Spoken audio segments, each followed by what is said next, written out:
Good evening friends. आज का topic मैं लेने वाला हूँ नाइट्रोजन प्लांट की कैपेसिटी के ऊपर। बेसिकली जो मैन्युफैक्चरर होते हैं, फूड मैन्युफैक्चरर, वो नाइट्रोजन प्लांट का इस्तेमाल करते हैं नाइट्रोजन जनरेट करने के लिए। तो किस तरह से नाइट्रोजन प्लांट का डिज़ाइन होता है वो आज हम कैलकुलेशन देखेंगे with the by the consumption of the nitrogen in our plant. ये बेसिकली नाइट्रोजन का जो कंजम्पशन है उन प्रोडक्ट्स में किया जाता है जहाँ पर ऑक्सीडेटिव डिटोरेशन होने का चांसेस रहता है। जैसे आप देख रहे होंगे कि नमकीन, चिप्स, इस टाइप के प्रोडक्ट में नाइट्रोजन फ्लश किया जाता है पैकेट के अंदर, और नॉर्मली ये सारे प्रोडक्ट जो है पिलो पैक में आते हैं। तो आज हम जानेंगे कि किस तरह से उसका कैलकुलेशन किया जाता है वॉल्यूम का, और उसके बेसिस पे हम किस कैपेसिटी का प्लांट हमें डिज़ाइन करवाना है नाइट्रोजन का। ठीक है, तो सबसे पहले जो कैपेसिटी है वो बेसिकली नाइट्रोजन की, जो नाइट्रोजन प्लांट की कैपेसिटी को हम डिफाइन करते हैं यूनिट में, वो होती है NM3। बहुत सारे लोग इस N को कभी न्यूटन पढ़ते हैं, कभी कुछ पढ़ते हैं। बेसिकली ये N जो है नाइट्रोजन है और M उसका वॉल्यूम है, M3 मतलब नाइट्रोजन मीटर क्यूबिक। अगर मुझे जो नॉर्मली प्लांट लगे होते हैं वो 150 Nm3 या 100 Nm3, इस तरह से हम कैपेसिटी डिफाइन करते हैं और उस प्लांट को हम खरीदते हैं या लगाते हैं। ठीक है, अब ये जाने हैं कि ये जो डिज़ाइन है, ये बेसिकली ये जो कैपेसिटी है किस तरह से डिफाइन होती है किसी भी मैन्युफैक्चरर के लिए, और वो किस तरह से उस कैपेसिटी का प्लांट डिज़ाइन करवाता है। ठीक है, तो सबसे पहले हम ये देखेंगे कि हमें हमारा कंजम्पशन क्या है। तो पहला पॉइंट हमारा कंजम्पशन ऑफ द नाइट्रोजन, ये हमें पता होना चाहिए कि हमारा कंजम्पशन कितना होने वाला है और इसको कैसे हम निकालते हैं। तो एज्यूम जो भी ये कैपेसिटी है वो बेसिकली पर आवर कैपेसिटी होती है, तो कंजम्पशन भी हम पर आवर ही कैलकुलेट करेंगे। ठीक है, अब कंजम्पशन कैसे कैलकुलेट करेंगे, जैसे जितने भी आपके प्रोडक्ट हैं, जैसे चिप्स हो गया या नमकीन हो गया, ठीक है, और अदर फूड प्रोडक्ट भी हो सकते हैं। ठीक है, जो पिलो पैक कंडीशन में होते हैं, नॉर्मली पिलो पैक कंडीशन में होते हैं, पिलो पैक टाइप पैकिंग होती है, और ये FFS मशीन से नॉर्मली फिल किए जाते हैं, form fill seal and machine बोलते हैं। ठीक है, तो अब जो कैपेसिटी हम कंजम्पशन जो निकालेंगे उसके बेसिस पर हमें ये रिक्वायरमेंट भी पता चल जाएगी कि हमारे नाइट्रोजन की रिक्वायरमेंट कितनी है। तो वो हम देखेंगे किस तरह से हमें कैलकुलेशन निकालना है। तो फॉर एग्जांपल मैं एक प्रोडक्ट, और वो भी कैपेसिटी जो कंजम्पशन में निकालूंगा, वो भी पर आवर कंजम्पशन ही निकालूंगा, consumption of nitrogen per our. तो फॉर एग्जांपल एक पिलो पैक में बनाता हूँ या पैकेट बनाता हूँ, ये मेरा पैकेट है, ये मैं जौ का डिजाइन कर रहा हूँ। ठीक है, ये मेरा पैकेट है जिसका जो चौड़ाई है या विड्थ है वो है 200 mm। ठीक है, और ये जो लेंथ है या हाइट बोल सकते हैं इसको, मैं इसको W मानता हूँ और इसको मैं H मानता हूँ, जो मेरी है 500 mm।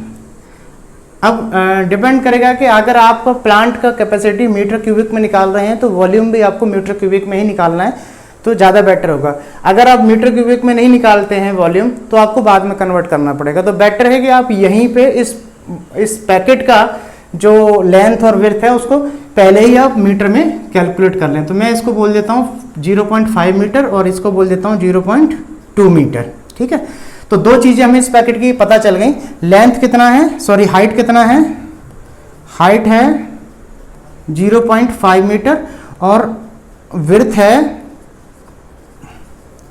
0.2 metre, right. अब इसके हिसाब से, और मुझे मेरा रनिंग कैपेसिटी जो है इस प्रोडक्ट की पर आवर मैं मान लेता हूं, पर आवर जो प्रोडक्शन है वो है 25,000 पैकेट्स पर आवर। तो जब मैं इस पर्टिकुलर पैकेट का वॉल्यूम निकाल लूँगा और उसको मैं 25,000 से मल्टीप्लाई कर दूंगा, तो वो मेरा एक लगभग वो टेंटेटिव वॉल्यूम निकल आएगा कि मेरा ये कंजम्पशन नाइट्रोजन का होता है। अब जब नाइट्रोजन हम फ्लश करते हैं तो नॉर्मली जो नाइट्रोजन की क्वांटिटी आती है, प्योरिटी आती है, वो 98% के आसपास आती है। तो हम ये कंसीडर करके चलते हैं कि 98% नाइट्रोजन रहती है, बाकी 2% का रिप्लेसमेंट प्रॉपरली ऑक्सीजन का नहीं हो पाता है because of operation of the machine. ठीक है, अब इस वॉल्यूम को निकालने के लिए एक पर्टिकुलर फार्मूला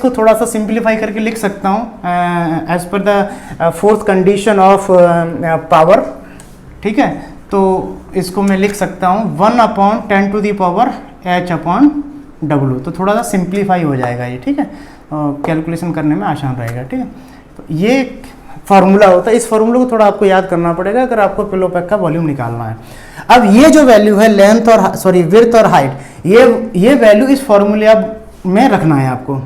तो V इज इक्वल्स टू, जो विड्थ है वो कितनी है आपकी 0.2 मीटर, इसके ऊपर होल क्यूब, H कितना है 0.5 अपॉन पाई की वैल्यू आपको पता ही है 3.14 ले लेते हैं, into W 0.2 minus 0.142, 1 minus 1/10⁻⁻⁻H upon W। H कितना है, H है आपका 0.5 अपॉन 0.2, ठीक है।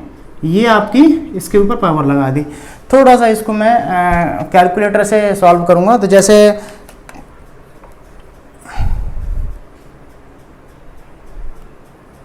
ठीक है, इसमें आपको कैलकुलेटर, साइंटिफिक कैलकुलेटर यूज़ करना पड़ेगा। अब जैसे ये है कि इसका जो वैल्यू आएगा 0.02 का होल क्यूब, वो आएगा 0.008, ठीक है। इसको मैं एक ही बार में सॉल्व कर दे रहा हूँ, ठीक है। तो जैसे 0.5 अपॉन 3.14, फिर उसको डिवाइड कर देना है 0.2 से, तो ये आ गया 0.796, ठीक। अब इसको सॉल्व कर देना है, तो जो 10 टू द पावर है वो पहले एग्जैक्टली निकाल लेनी है। 0.5 डिवाइड बाई 0.2, तो ये 2.5, 10 टू द पावर 2.5, तो वैल्यू निकालेंगे हम 10 टू द पावर 2.5 की, 10 टू द पावर 2.5, तो ये आता है 316.227। तो इसको मैं अभी ऐसे लिख देता हूँ 0.142, 1 माइनस 1 अपॉन 316.22, ठीक है। इस जो 10 टू दी पावर 0.5 अपॉन 0.2 है, उसकी वैल्यू 316.22 आ रही है। अब मैं इसको आगे सॉल्व करूंगा, ठीक है। अब इसका डिवाइड इसमें से कर देते हैं, 1 अपॉन 316 जो भी आएगा, और सॉल्व कर लेते हैं इसको। 0.008, 0.796 माइनस 0.142, इस ब्रैकेट को इस बार पूरा सॉल्व कर देते हैं। 1 अपॉन 316.22, तो ये वैल्यू आ रही है, अगर मैं इसकी बात करूं, खाली इसकी बात करूं, तो ये वैल्यू आ रही है 0.00316। इसको मैं 1 से माइनस करूंगा, तो ये आ जाएगी -19968, ठीक है। तो ये इसका जो सॉल्यूशन निकला वो निकला 0.996। अब इसका मल्टीप्लाई हम 0.14 से करेंगे, 0.142 मल्टीप्लाइड बाई 0.996, तो 0.008, 0.796 माइनस 0.141, ये कैलकुलेशन आ गई। इसको फाइनली सॉल्व करके जो रिजल्ट आएगा वो आएगा 0.796 minus 0.141 is equals to 0.655 multiplied by 0.008। ये वॉल्यूम आ गया इसका 0.00524, ठीक है। ये वॉल्यूम आ गया मीटर क्यूबिक में। तो इस पिलो पैक का जो वॉल्यूम है V is equals to 0.0052 metre cubic में लिख लेता हूँ। ये एक पिलो पैक का मेरा वॉल्यूम आ गया, और मैं 1 घंटे में जो पिलो पैक बना रहा हूँ वो कितना बना रहा हूँ तो total consumption of nitrogen per hour is equals to number of packet कितना 25,000 इंटू 0.052, इसका मैं मल्टीप्लाई कर दूंगा तो 25,000 इंटू 0.0052 130 nm³। ठीक है, ये जो 130 nm³ है ये मेरा नाइट्रोजन का वॉल्यूम यूज होगा for this production if we are making 25,000 packets per hour. मैं ये मान के चलता हूँ कि ये जो कैपेसिटी है वो जो नाइट्रोजन प्लांट का इफिशिएंसी है मैं मान के चलता हूँ 85% पे ऑपरेट होता है। तो मोटा मोटा अगर रिक्वायर्ड कैपेसिटी में नाइट्रोजन प्लांट की निकालूं तो 150 में ले लूँगा तो सफिशिएंट है। तो final capacity of nitrogen required, ठीक है, इसमें आप जो भी आपका लॉस है वो सब कंसीडर करके आप इसमें लिख सकते हैं 130 plus loss of efficiency plus loss of nitrogen during transportation. जैसे मान के चलो आपका प्लांट लगा है 500 मीटर दूर, वहाँ से लाइन लगी हुई है तो कहीं लीकेज है कहीं कुछ है, तो वो सारा कंसीडर करके मैं ये मान के चलता हूँ कि मुझे 150 nm³ का प्लांट लगाना पड़ेगा इस प्रोडक्शन को कंप्लायंस करने के लिए। Final N2 required.